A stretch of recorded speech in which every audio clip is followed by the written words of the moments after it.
আবার চলে এলাম একটা মিনি ভ্লগ নিয়ে। তোমরা অনেকেই জিজ্ঞেস করো আমি আমার মেয়ের চুল কী করে বাঁধি।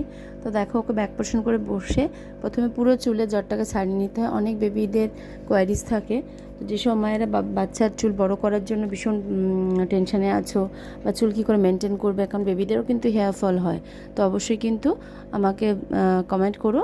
আমার কিন্তু একটা অয়েলের রেসিপি আছে, আমি তৈরি করেছি নিজের হাতে, যেটা আমার মেয়েকেই মাখাই। তো সেটার আমি লিঙ্ক দিয়ে দেবো, তোমরা কিন্তু সেটা চেক করতে পারো। খুব হেল্পফুল, অনেকে চেয়েছো, দিয়েওছি অনেককে। আরও যদি কারোর লাগে তাহলে কিন্তু বলো, ঠিক আছে? একদম হেয়ার ফল কমে যাবে, হেয়ার বড় হবে, প্লাস হেয়ার স্ট্রং কিন্তু হবে, আর ব্ল্যাক হবে হেয়ার। এখন অনেকেই কালো চুল পছন্দ করে, তো যারা পছন্দ করে না তারা কালার করে নেবে আমার মতো। তো যাই হোক, আবার তোমাদের সঙ্গে শেয়ার করছি। তো যারা যারা নতুন আছো ঝিলাম ডেইলি ভ্লগ চ্যানেলের, তো সবাই কিন্তু সাবস্ক্রাইব করতে ভুলো না।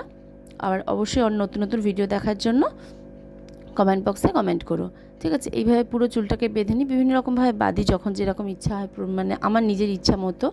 তো যাই হোক, ফার্স্টে পুরো টাইট করে বাঁধি ভীষণ হেয়ারটা, কারণ আমিও ছোটো থেকে চুল খুব টাইট করে বাঁধতাম, কারণ লুজ করে বাঁধলে আমার শুধু মনে হয় চুল খুলে যাবে, চুল খুলে যাবে রাস্তার মধ্যে।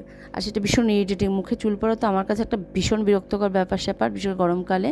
তো এরকম দেখো 2-3টা করে ডিভিশন বেনুনি করতে ভীষণ প্রবলেম হয়, বিশেষ করে ওই 3টে করে যে বেনুনি করা হয়, এত মোটা তো চুলটা খুব প্রবলেম হয়। তাই জন্য সাগর বেনুনি বেশিরভাগ সময় করি যখনই করি, আদারওয়াইজ এরম করে বেঁধে দিই যাতে করে অসুবিধা হয়, এদিক ওদিক চুল না পড়ে। তো যাই হোক, দেখো মাল্টি কালার দিয়ে বাঁধলে দেখতে সুন্দর। এটা তোমরা দুটো দিকে ভাগ করে দুটো চুলেও কিন্তু বাঁধতে পারো। ওকে অনেকবার দুটো চুলেও বেঁধেছি, সেটা হয়তো ভিডিও তোমাদের শেয়ার করা হয়নি। তোমরা যদি চাও সেই ভিডিও আমি তোমাদের সঙ্গে শেয়ার করে দেবো। তো দুটো করেও দুদিকে করে চুল বাঁধতে পারো এইরকমভাবে লম্বা করে। এটা অনেকক্ষণ থাকে, আর মানে চুল এলোমেলো হয়ে যায় না, একটা মানে স্মুথনেসভাবে চুলটা এক জায়গায় থাকে। তো দেখো কত সুন্দর দেখতে লাগছে হেয়ার স্টাইলটা।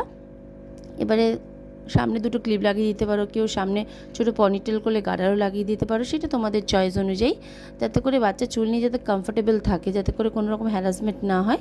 তাই জন্যই এই হেয়ার স্টাইলটা আমি ট্রাই করি সবসময়ের জন্য। তো তোমরা যদি চাও তোমরাও এই হেয়ার স্টাইলটা স্টার্ট করতে পারো। এবং তোমাদের বাচ্চাদের চুলের লেন্থ কতটা, তোমরা কোথা থেকে ভিডিওটা দেখছো অবশ্যই কিন্তু কমেন্ট বক্সে শেয়ার করতে ভুলো না, তাহলে তোমাদেরকে আমি থ্যাংক ইউ বলতে পারবো। এবং তোমাদের পেজ যদি চ্যানেল থাকে সেখানেও আমি তোমাদের ভিজিট করতে পারবো। নতুন নতুন ভিডিও দেখতে তো আমিও চাই, ইউটিউবে সবাই এখন ভিডিও দেখতে ভালোবাসে।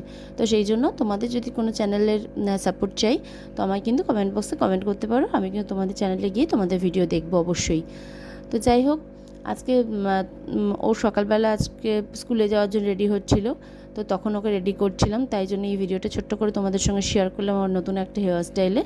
তো তোমরা যদি চাও তোমরা কিন্তু বাচ্চাদের এরকম হেয়ার স্টাইল করতে পারো। হেয়ার স্টাইল করার পর যদি ছবি পাঠাতে আমাকে ইচ্ছা করে, বা তোমরা যদি চাও তাহলে কিন্তু আমাকে ফেসবুক পেজে তোমরা কিন্তু ছবি পাঠাতে পারো। আমার ফেসবুক পেজের নাম হচ্ছে সুইটি কি দুনিয়া। তো দেখো আমার মেয়ের পিকচার দেওয়া আছে। তো থ্যাংক ইউ সবাইকে, সবাই ভালো থেকো, সুস্থ থেকো। দেখো আমার মেয়ের লুকটা দেখে নাও এবারে। ওকে, টাটা, আবার দেখা হবে নতুন কোনো ভ্লগে। ততদিন সবাই সুস্থ থেকো, খুব ভালো থেকো, এবং অবশ্যই সাবস্ক্রাইব করে দিও। Bye bye.